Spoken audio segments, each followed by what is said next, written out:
hear you.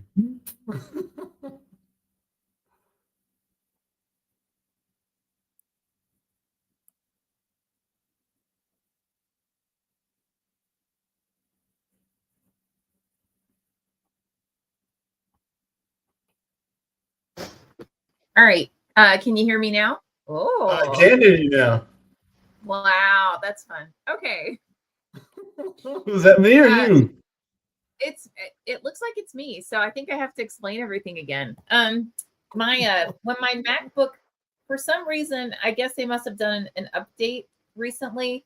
And now whenever my MacBook is it's on, but the laptop's closed, the mic doesn't work. Yeah. But it's you. So anyways, It's a good thing I showed up to let you know. yeah, and I would just keep talking to myself, Yeah. you know, like who knew? Somebody would have told you, surely. Yeah, well, hopefully. But yeah, well, this will be a very interesting running wild session. So, but yeah, I was just explaining how we just all of us are really knowledgeable. We're all authors, we're all editors, we're all acquisition editors. We've all been around a long time.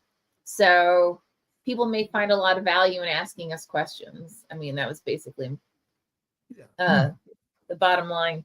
And we have also all worked in a lot of different industries and, been published in a lot of different ways. So that's another thing, which it's interesting. Like as of late, we've gotten more and more authors who have been published before, but primarily either like Amazon's platform, or they were with a small press who printed and published through Ingram Spark, and they don't know anything else. Yeah. So, and I don't mean that in a mean way. I mean it like that. That's been their experience. So, so I get pummeled with all these questions that, it within context of, you've only ever published with Amazon before, it makes sense. But in context of our model, it doesn't make any sense, Yeah. So, so I've had to have a few phone calls because they'll ask a question that it sounds simple, like on the surface, but the answers, it would take 10 pages of email.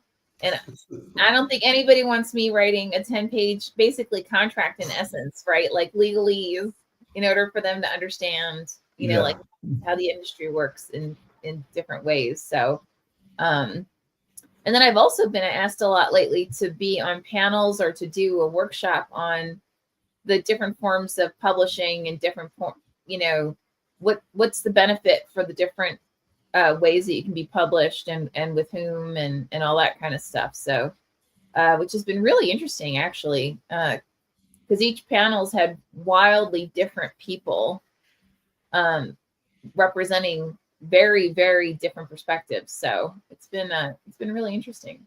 But anyway, so how are you, young man? I am doing well. Yeah. You should about halfway through a novel, editing a novel, about halfway through, about ready to get the author to follow me through and make sure what I've said and suggested is making sense. And that will happen probably this weekend, no later than next week, Monday. No, that's not bad. Yeah. And let's see, we're on Saturday. Speaking of the weekend, Saturday we close the submission window for the first inaugural anthology of poetry at Running Wild Press. We do have, so there's still time. Get those poems to us. We'll start looking at them probably this weekend. Yeah, nice. Okay.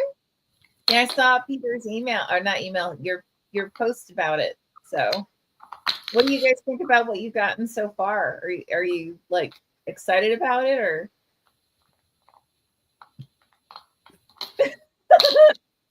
I'm fiction. We've got some interesting submissions, and of course we ask for we didn't ask for it. We just kind of mentioned that we were more into the exoteric than the esoteric. So don't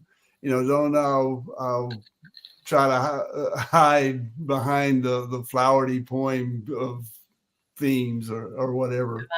And because we're still basically a press that likes a good story, and that's poems can tell a good story as well. Mm-hmm. So, but we've gotten a good mix of poets from around the world, and their work reflects their experience, and that's what it's about. Ah, cool! Wow, I can't wait. We are excited. Hey. Awesome. Yeah, I tagged 3 phenomenal poets that I know from school. That I mean, they're just beyond talking about. Their poetry is so wild. 2 of them, one's very, very into the political world as an activist. Another one's poetry is just amazing. His name's Matthew Dickman. He and his brother are both poets, and they're phenomenal poets. I mean, when I read some of their stuff, it just blows me away. And then there's Greg Hill. Well, the first person was Victoria Reyes Asili. He's a great guy. He's a professor. Greg Hill is really into structure. So he'll say, I'll write this poem. It's going to be 50 letters across, 10 letters down. Can't contain the letter V, U, or W, and go. And make it a poem out of it. And just restrict himself that much. And I just... blows me away the concepts that he comes up with and the words and poems that he creates. It's just like, oh my God, I've never seen anything like it. Wow. All right. That sounds cool. Yeah, it is cool. His work will actually be a debate in the future, whether the idea came before we saw his work or whether we saw his work and then came up with the idea.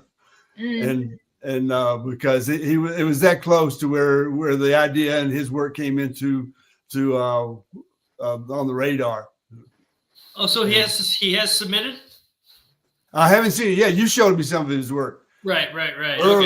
Early when we were talking about it, and they said, we should start an anthology or get submissions for an anthology. Absolutely, yeah. But I haven't been in there for a while. He may have. I'm not sure if he's submitted yet or not. I'm hoping he does. He does because, like I said, I mean, I don't understand poetry, but I understand these 3 people's poetry. You know, that's just brilliant, just transcends itself. So, Wow. Yes, I'm a fan, but yeah, there you go. Well, on the poetry front, I actually had the opportunity to see or to attend Shonda Rhimes, who wrote the Lost Songs of Nina Simone. That comes out. I don't think it comes out until technically May, but she had her launch because of Black History Month, locally local to me at the Los Angeles Public Library this past weekend. And it was absolutely brilliant. I mean, she had phenomenal performers as a part of it. And it actually had a really, really good turnout. So it was really a lot of fun. Honestly, it gave me a lot of ideas of things that some of our other authors could do for their events, right?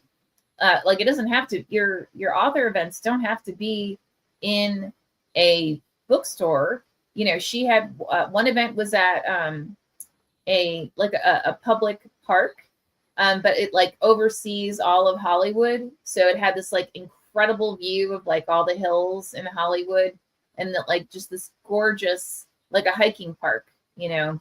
And then she had the one in the LA Public Library that was actually in an auditorium, right? So it was fully recorded, and I mean, just really incredible sound, really nice sound guy as well. We were joking because they were like, I think his first name was Jake, and they're like, this is Jake the Sound Man. I'm like, oh wow, you're so famous, you don't even have a last name. How cool is that?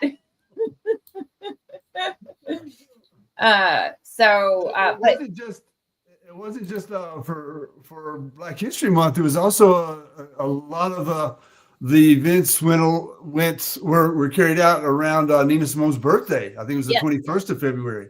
So it was a nice touch there as well. Agreed. Yeah. Her book sold out at the library's bookstore. So that was it was absolutely awesome. And she has a memoir coming out, I believe, next month. So she was able to like tag that in, so which is amazing. And I also had a couple of interactions with some of our authors who were like, aren't you going to do something for, because we're launching Incurable, that has the short stories that are written based on the world of Cure that Ben actually has a piece in. And they're like, aren't you going to have a launch party at your house? And I was like, I'll do it if people show up, but otherwise, no. But then I also realized, guys, we've been around 10 years as of next year. In June of 2016, we'll be around 10 years. Wow. Mm-hmm. Yeah. So now I feel like I actually do have to do something, at least for that. You don't have to do it at my house.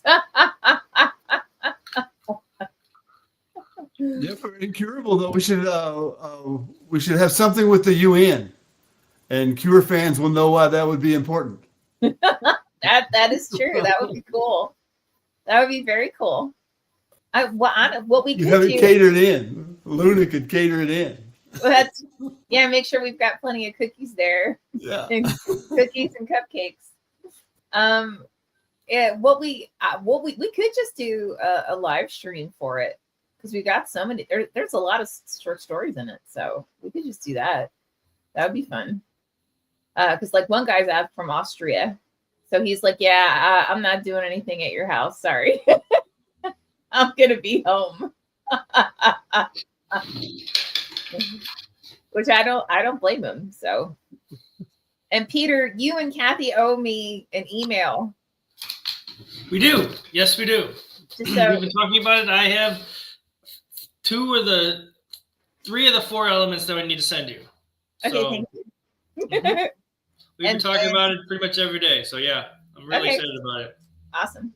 And then you have an email waiting for you as well.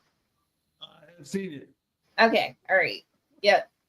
And then later on, we can talk about how we're gonna launch these things.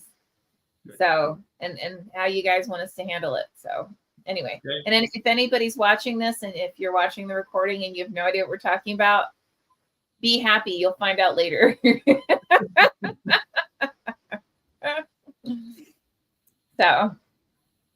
So Peter, Ben let us know that he's been steadily working on a novel and he's getting that done.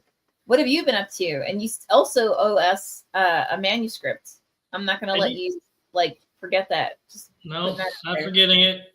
Okay. Streamlined a couple pages, streamlined a couple scenes last night. So yeah, starting to branch out into more of the book. So I'm undertaking sections at a time. I've got Kathy saying, "Where's my reading? I want my pages." So I've got to give her pages at the end of every week. So I haven't done that for a couple weeks. So I'm gonna get back on that horse. So Yeah, yes. You don't get any beer unless you do it. I'm just saying. I don't know if that puts any pressure whatsoever, but I'm getting it done. okay. I have a friend that if you say, unless you do this, you're not getting your gin martini, that'll get her going. But otherwise, That might be the problem. Too many martinis. could be. Cree says, hi, Lisa. Hi, everyone. Hey, Cree. As always, awesome to see you. And so I actually just signed contracts for 2 upcoming novella anthologies, one for Running Wild and one for Rise. So I'm in the middle of getting that all done so then I can actually go forward. And for things like anthologies, I like to have a kickoff with all the authors there so they can all hear each other's questions and actually get to know each other. Like, it's a great way to not just build your network, but potentially, find cool new friends. So we've got, I'd say like 3/4 of the contracts are signed. And I have a feeling a few of them, they just don't check their submittable very often. So, but hopefully that'll close out. And I think we're almost done that the anthology that's based on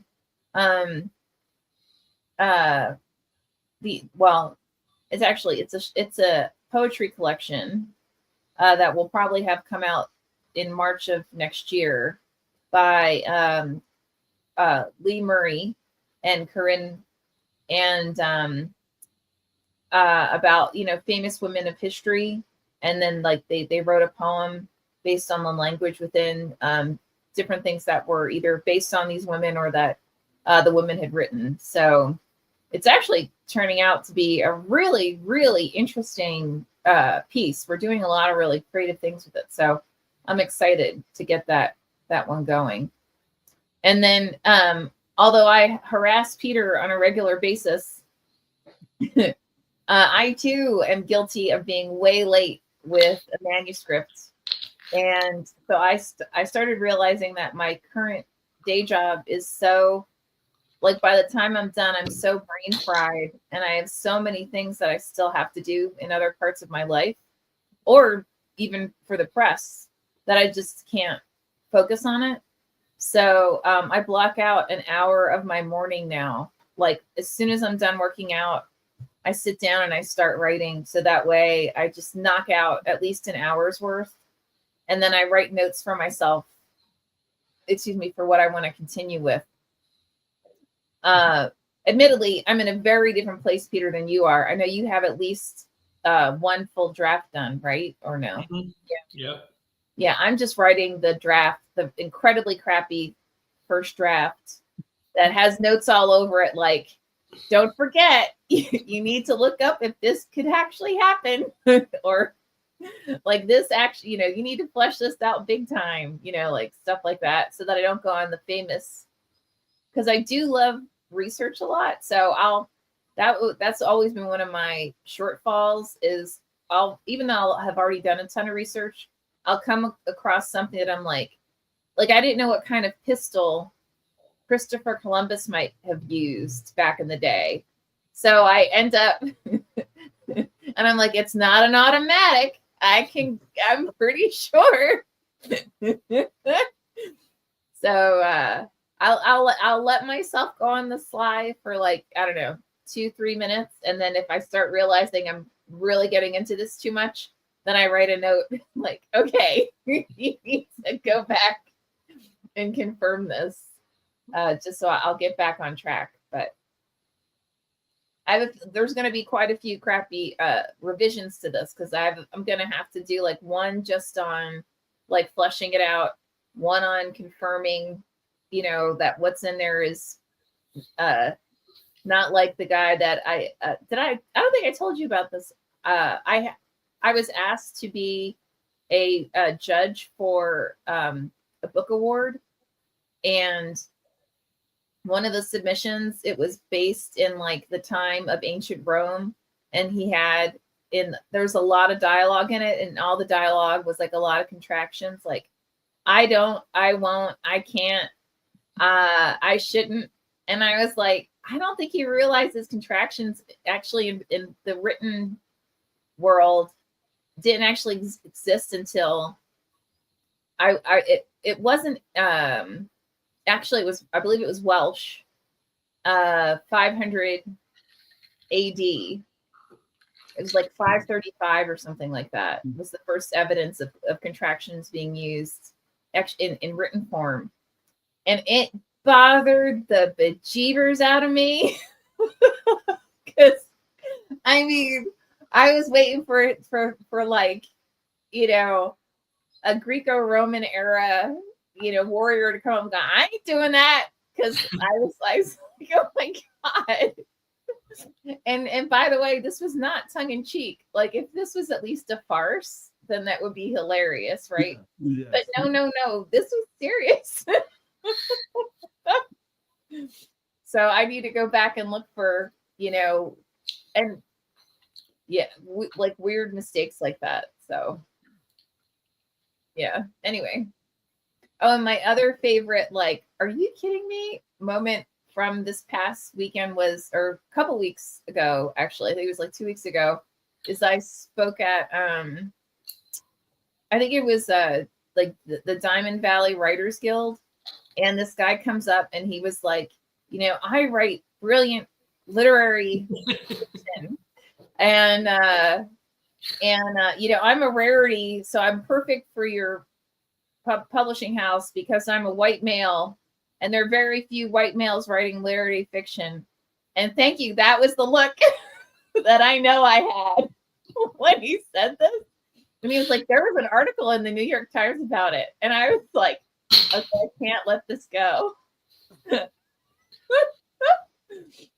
So I'm like, wow, I'd love to see that article, because there was actually an article in the New York Times in like 2021 where they blew the water out of the publishing industry, and how like all the major players, it's something like 85% or something or higher, are actually Caucasians, and the majority of the behind the scenes and the authors are male. So I'd really love to understand where you're getting your statistics from. Oh well. Well, I like the fact that I said, "Hey, how you doing? I write brilliant literary fiction." I'm like, because you can learn that off the back of a cereal box these days, can't you?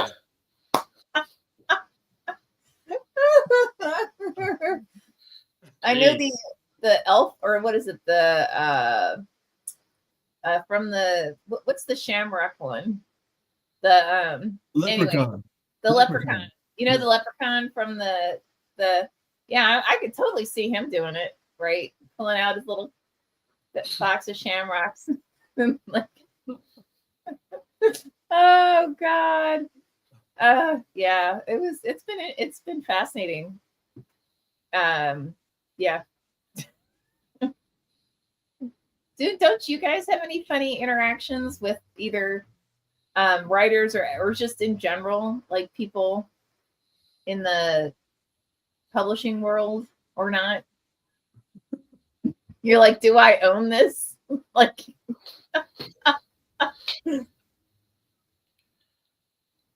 I'm pretty isolated, so these days, cop out. with at least a 10-yard radius around me, so nobody gets too close, I guess. Mm. Ben's like, well, my day job's as a professor, so I gotta be careful what I own up to. I found out that the war that ended in 1975 was the Civil War. Really? Yeah, a student told me that. What war ended April? And I teach business, not even history, so I guess I could just let it go. But I said, what war ended April 30th, 1975? And they said, well, was that Korea? No, it wasn't World War II. And then one student said, I think that was the Civil War. Well, in a way, I guess. They got 3 numbers right. Yeah. In no particular order. And from the Vietnamese perspective, I guess it was, yes. Oh God. But these kids know everything, right? Oh yes. Good for them. And this is a business. Now, how did this come up in a business class? Oh, I'm everywhere. You can imagine. I know stuff. I see that. And Columbus did not use a Glock 28. But he may have wanted to. If he knew it existed. Yeah. Oh God.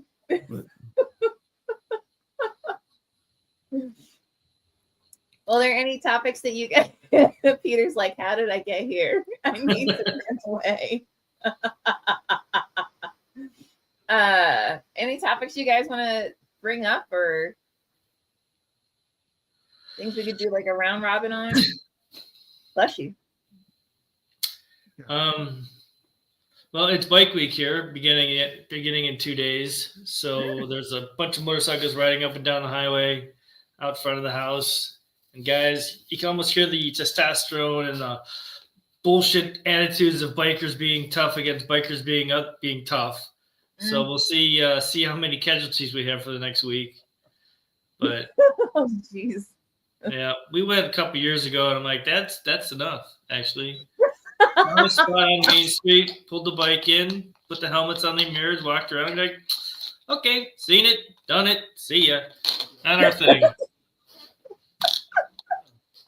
It sounds like the number of casualties is the same as after Mardi Gras. They weigh the trash to see how successful Mardi Gras was. Yeah. We had this many tons of garbage picked up, so it was a good Mardi Gras. Yep. I was in the Mardi Gras parade, but at Cisco, bless you. I'm gonna say like 8 years ago, something like that. My brother and sister live in the San Francisco area, and somehow they got invited to be in the parade, and where you actually got to like bang on the they're not drums, but I forget what they're called. But it's like a drum. It's similar to that. And they were like, "Hey, do you want to do it?" And I was like, "Yeah," right.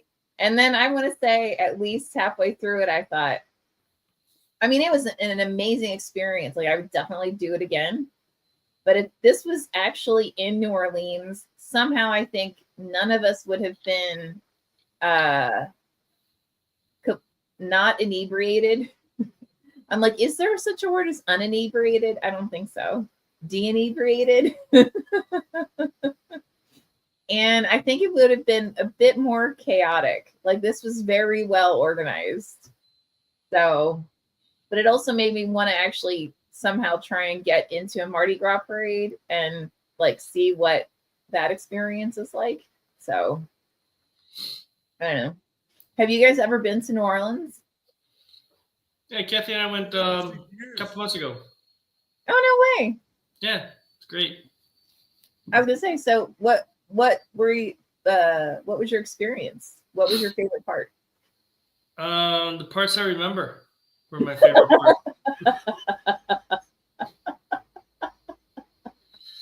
We went on some tours, went to some cool restaurants. There's this one bar that revolves around all the time, and bartender stands in the middle, and the bar just rotates around him or her. It's pretty cool. Okay. Yeah, exactly. If you're not looking at him now, you'll be there in about 5 minutes. You'll be looking at him again. So, how about you, Ben? You said a long time ago. Yeah, I was stationed there from 96 to 2002. Oh. And so 6 Mardi Gras, but only 1 in the French Quarter. That was enough. I understand Peter's saying that's enough.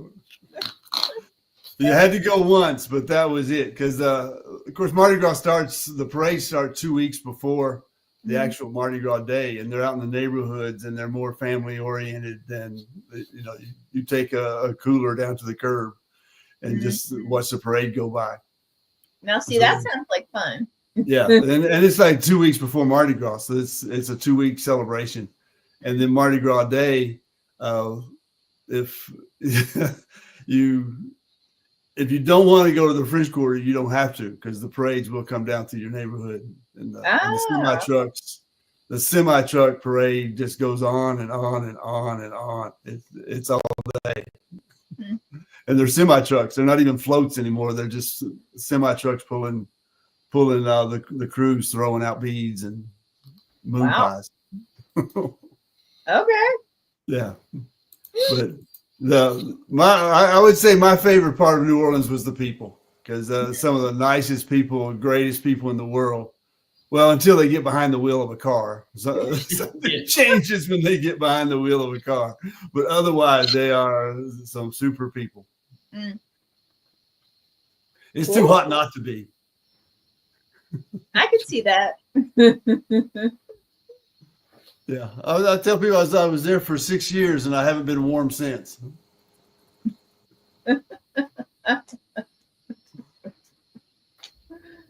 Oh goodness. Wow, we're already at the halfway point. That's crazy. Well, for anyone who's watching, or actually if you're watching the recording, as always, you're more than welcome to go ahead and toss any questions that you have into the comment section of whatever venue you're watching this in. Facebook, Twitter, LinkedIn, YouTube, whatever. And I actually, I don't think I set this one up for Instagram, but I'll be sure to do that next time. And we'll take whatever questions you may have. If it's something that we think is absolutely ludicrous, actually, I was going to say we may not answer it, but the reality is we'll probably like that better than any more serious questions. Just, being a little bit probably too real, I guess, for most people, but hey. Actually, that was a really weird comment I got a lot at the San Francisco Writers Conference. I kept having person after person come up to me after panels saying how much they love me and they love my, like what I was saying, and because how real I was. And I thought, because I use a lot of foul language, like I don't understand. I'm not saying anything. I don't think that's groundbreaking or new, but I guess they've never heard it before. So it was interesting. I think they'd get a bigger kick out of you guys than out of me. At least I'd get a bigger kick out of your commentary. I like Ben's stories. I got a bunch of them. Yeah. I know stuff. I'm telling you, I know stuff. You know stuff. Is that how you start your classes? Like on the first day, you're like, look, I know stuff. I know stuff. And, what was it? I was in class once when the professor told a student, one of my classmates, they were arguing about something. And he finally said, listen, I know a little and you don't know anything. Or something like that. You don't know anything and I know a little. So let's just move on. But, wow. Oh my gosh. It was a cohort. It was a cohort. And we, that was one of the artifacts we held dear, that conversation. Wow. I know a little bit. You don't know anything. That kid must have gotten on his last nerve. That takes a lot to get there. Yeah. And I think he was like 130 years old. As he should be. Yeah. He was there when the Civil War ended. I think we all were. Right? Yeah. That one. Yeah. Don McIntyre says, hey guys, I almost missed this. I can't get used to the Wednesday thing. Well, we're going to be this way for a while, at least until one of these incredible men aren't available again, and then we'll probably end up switching again. But My fault, Don. I've got a class. It goes till 5:45, and I can't get home in 15 minutes for the 6 o'clock call. So it's my fault. Blame me.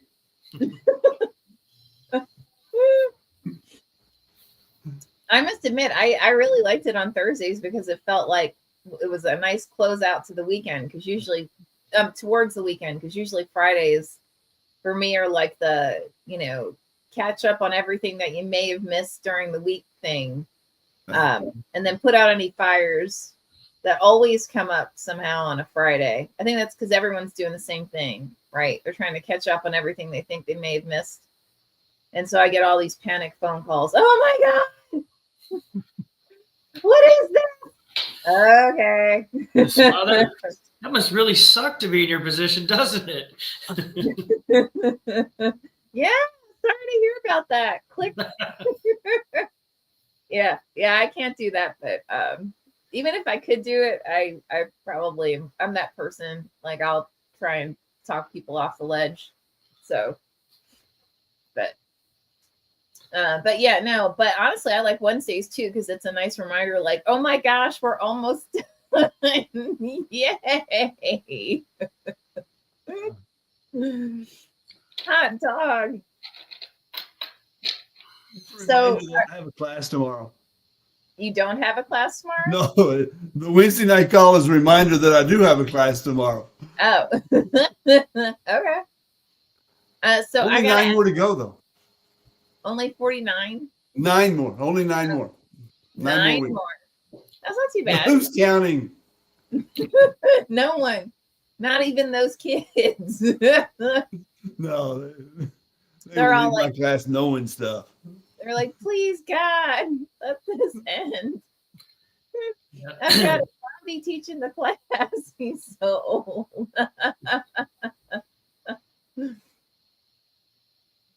All right, so I need to ask. So when you guys were kids, what did you want to be when you were when you grew up?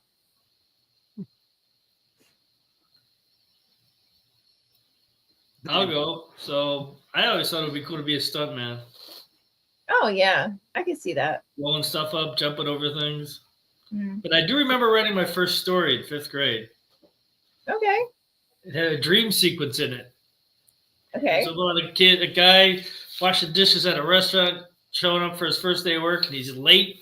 He's getting scared he's going to lose his job, and then he wakes up. So he's done. So he gets to his job on time. I thought it was a fantastic story for an 8-year-old or 10-year-old. I got a C on it. I'm still pissed off about that. Okay. Okay. But, Hey, yeah. how about you, Vin? What'd you want to be? I was all set to replace Cesar Geronimo in center field for the Cincinnati Reds. Because that was obvious. Of course, that's Yeah, what was yeah. happening. That was sad. What a natural fit. But then he retired too soon, and I didn't blossom. Or I didn't blossom. I was one left arm away.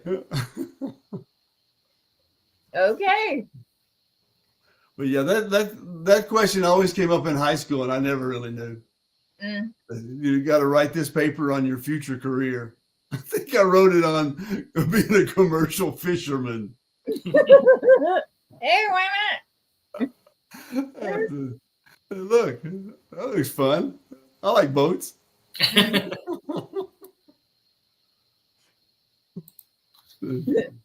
Yeah, at first I wanted to be an archaeologist because I just thought it would be really cool to sift through catacombs and, find old stuff and try to piece together how this was actually used, and then and then I found out that they can barely earn a living anymore. And I think now you have to get a PhD or something. And I was like, I don't know that I want to be in school that long. And then I wanted to be an architect like Don. And then they had this thing called intensive learning in my high school, where they pick these different things, and the intent is that you actually do something with it, right? So we had to architect freestyle something that could be able to hold a lot of weight, and mine looked really cool. I'll just leave it there. I don't remember what it was. It didn't take a whole lot. I don't think it even carried a pound. It just really was not very stable, but it looked really cool. And then I did what everybody else did. I want to be a singer. And then they're like, you can't sing. Actually, no, I was told you have too much vibrato in your voice to be a singer.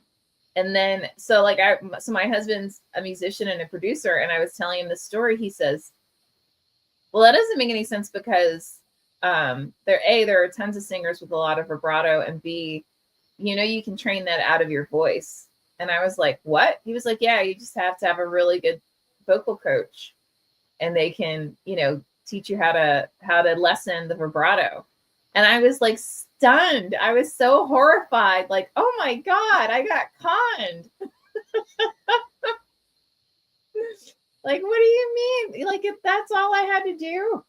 But oh well. Don says, I would have specialized in restoration or adaptive reuse of vintage buildings. Nice. That's cool. Mhm. That sounds like a lot of fun. That's a big thing now. Like you're seeing in a lot of cities where they're taking what's considered like historic homes, however they define historic, and that are like abandoned, and then restoring them, but using them for things like, you know, shelters or like halfway houses and stuff like that. Or like small, like making them into like really small apartments. So if someone's in transition, they have a place to go for, you know, a couple weeks or whatever. So I thought that was pretty cool. But Don says, yeah, we're not trashing all of our older buildings anymore. Yeah, I like I said, I think it's very cool. I love that we've gone away from, well, let's just blow everything out of the water and just completely redo it in stuff that, you know, may not actually be sustainable, or it may not make any sense. And instead saying, well, what do we already have here, and how can we, you know, leverage it in other capacities? So. I used to do theater in Chicago on the north side, and cool. one of the theater troops I was in, actually the only theater troupe I was in, had a old Mason Hall up on Lawrence Avenue in North Chicago, Preston Bradley Center. And they've got a main Mason Hall, which is huge, 2 stories tall, just enormous, bigger than a basketball court. They have a smaller one, black box for the wives and the women.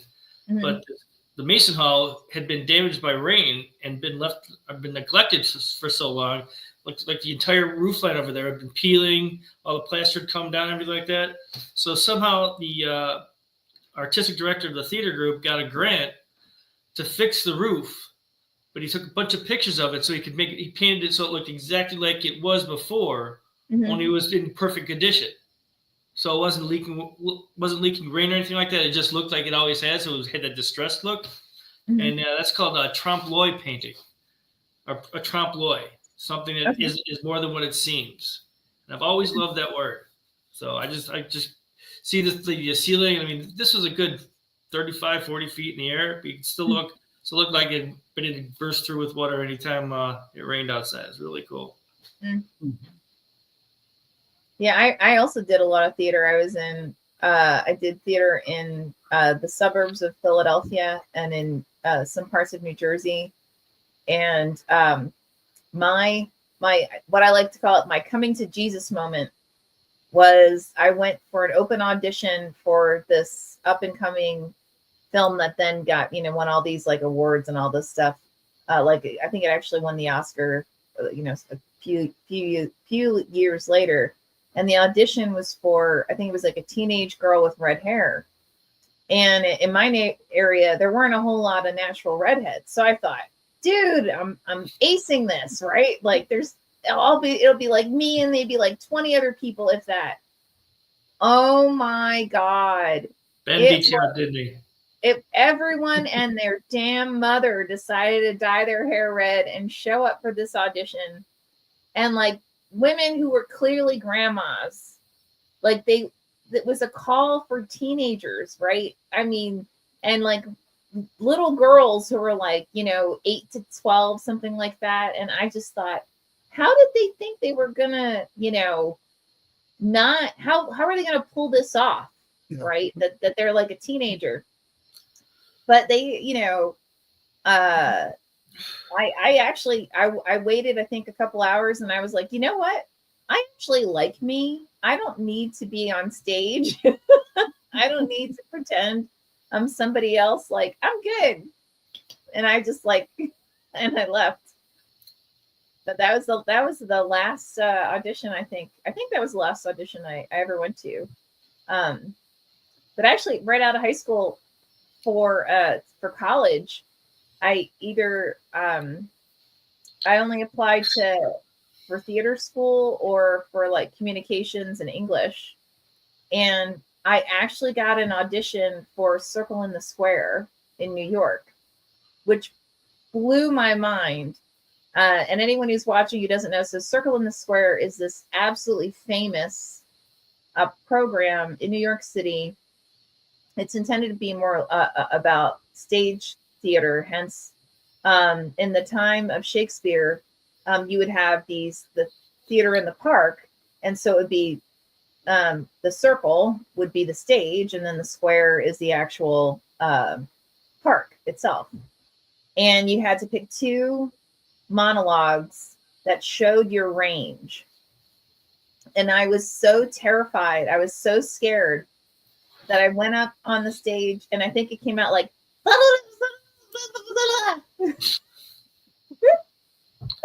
like it was absolutely putrid. And like all the judges, right, are sitting there in the audience very politely, right? They actually allowed me to do both monologues. And I mean, I knew I tanked, right? Because like there's no way that anybody could have even remotely made it to the next round after what I had done. But they were very polite about it, and were like, oh, well, thank you very much, Miss Kastner, for coming and all that. And but like they didn't even have to send me a rejection letter. Like it was just like, those moments when you're like, wow, that was so awful. I should just run away.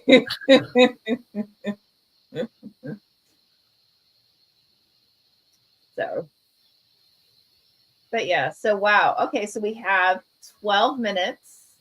So anyone watching, again, if you have any questions, commentary, you want to say how Peter's freckles on his head, Ben's I was this all the time, it's so bad. Ben's freckles on his head are super bright today for some reason. I'm guessing you had some sun recently. Oh, yes. Or how much you love Peter's plaid shirt, whatever it is. So Don says, I have to brag about something. I opened an old file full of notes and scenes from an abandoned story and reworked it all into a novella-length piece. I actually like it now. That's cool.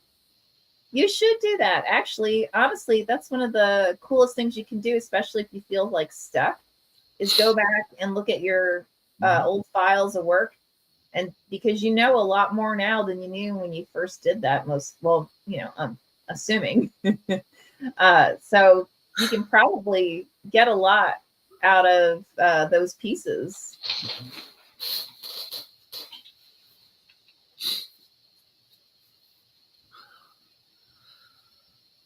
So it's 70 degrees right about now outside. Temperature's dropping, so it's too cold for us in this region. So we're heading down south this weekend.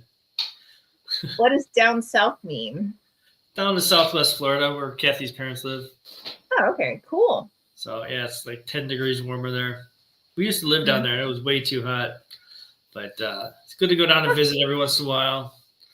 Get out of town, get out of Bike Week town for a couple of days, because bikes are going to be running up and down. They're going to be the bar. Motorcycles at a bar are, to me, the biggest oxymoron, and I emphasize the word moron in that I've seen in a long time. I think that drinking and riding is just the wrong way to approach a motorcycle. So taking a break for a couple of days, but we'll be back here next Wednesday. Yeah. Wednesday, yeah. Mm-hmm. Now, what got you into bikes, out of curiosity?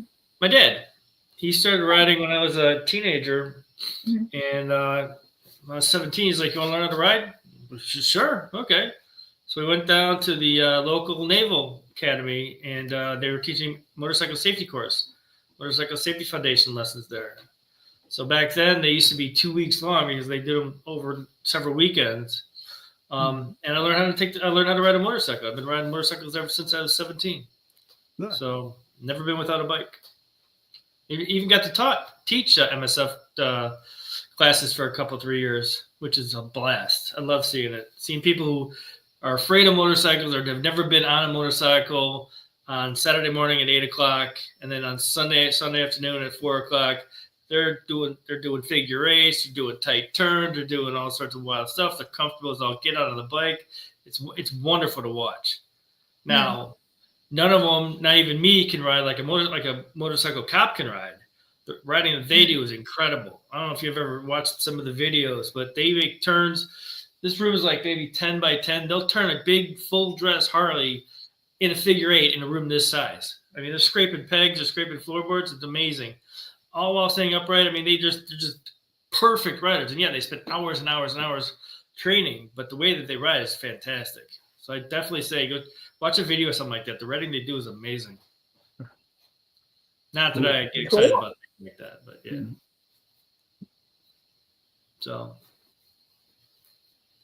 So Ben, what gets you? I mean, what gets you excited other than getting told that you're basically a zombie or from the Roman era by your students? Are you the 130-year-old now? Yeah, I'm not getting older. They just keep getting younger. Let's get that straight.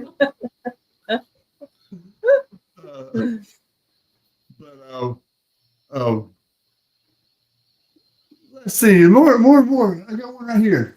You all have probably seen it before, but it's very relaxing to have. Oh, can you see it? No. There it is. Oh, cool. The dots and thoughts. Mm-hmm. They're very relaxing. That's a 61 Chevrolet. Okay. And can you see the dots there? It's all just dots. Oh, okay. Uh-huh. Yeah. That's I'm incredible. pretty quick. Hey, look, it's really weird. Something's messing with the light behind me. There it goes. Oh, there it goes. Okay. Yeah, there's no light behind me, but it's doing some strange things tonight. So if you never hear from me again, it's because I've been absorbed into somebody's story. Maybe Dawn. It's like raising the dead and taking Ben into the dark.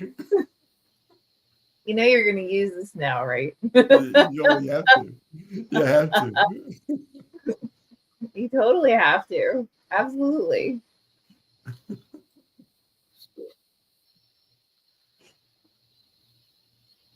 But yeah, other than that, though, just hopping up in the mornings and still writing. I'm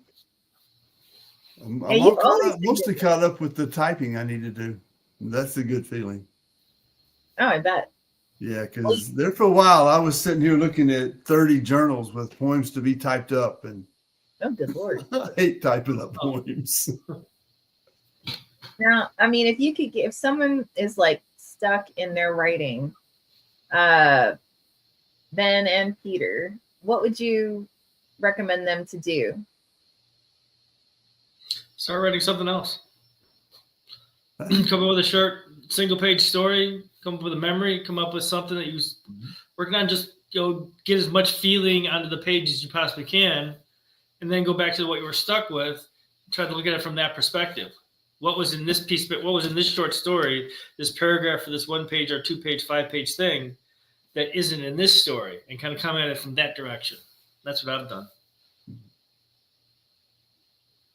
And I would say set up a time to write and stick to it, and find out when your optimal time to write is, and then write. And I think that if you don't have anything to write, Peter just told you what to do. No, so it's now you just find the time and the space. Because a lot of people say, well, I have to have the light coming through the window just right. You're not painting a portrait. You just got to be someplace where it feels like writing and where you're comfortable, and let your imagination go. Because a lot of poems come to me commuting in behind the steering wheel of the Jeep. It's looking through the windshield. It's a good place, but otherwise it's on the couch at 3 a.m. Okay. Write what you enjoy. Write to amuse yourself. Yeah, I mean, there's times that I'll read a paragraph and go, "Oh my God, that's hysterical." Okay, it may go only funny to me, but I'm enjoying it, and then maybe get to the next page, the next chapter, the next whatever. So you don't have to write. You write because you want to. So yeah. And realize that it's not everything you write is going to be the best you can write. not at first, no. Yeah. And that's the craft. Mhm. Yeah, learn your craft. Mhm. Well, it's funny. Like that's been whenever I'm on like a panel or talking somewhere, and they're like, do you have any final words?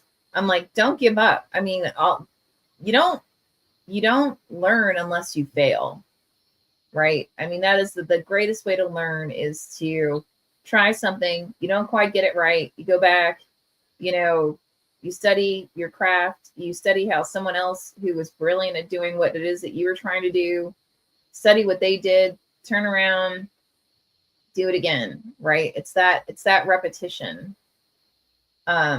It's funny. I was actually surprised, which I shouldn't have been surprised, but I was reading about like some of the most famous basketball players, and they were saying that, for a lot of them, it was all about just like constantly doing free shots, right? And just nailing it over and over and over and over so that when they would get to the point where they were actually on the court and they're in an actual competitive game, they didn't have to think about it, right? They would just nail it because they had trained their body to just, go for it and nail it. But that means that they spent years with plenty of times failing, right? Plenty of times missing the basket, plenty of times, just not for whatever reason getting it. And I just found that fascinating, because I was never an athlete really, especially not growing up. I played lacrosse for a little while, and if you would have seen me doing JV lacrosse, you would have busted out laughing. But anyway, it was definitely a lesson. But finding out that some of the most famous and successful people in our society today, when you ask them like, how did you get to where you are?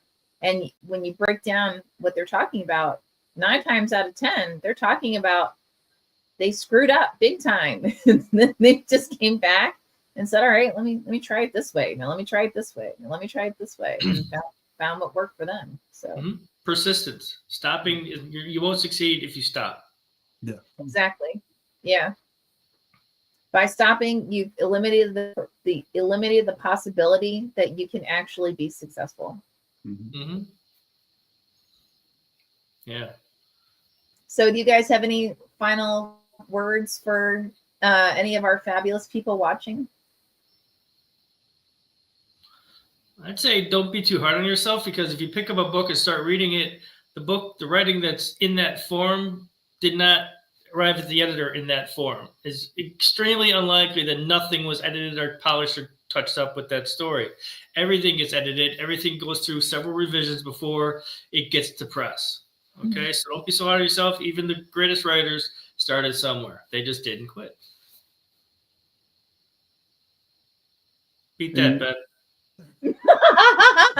I'll go back to the sports analogy and baseball background with baseball players step into the batter's box and they're going to fail 70% of the time. Oh, I read that. Yeah. Yep. Because if they bat 300, especially in today's game, if you bat 249, you're successful and $1 million player. Exactly. So but that's failing 7.5 or 75% of the time. Mm. Well done, Ben. Yeah, you took that one to the next level. I know stuff.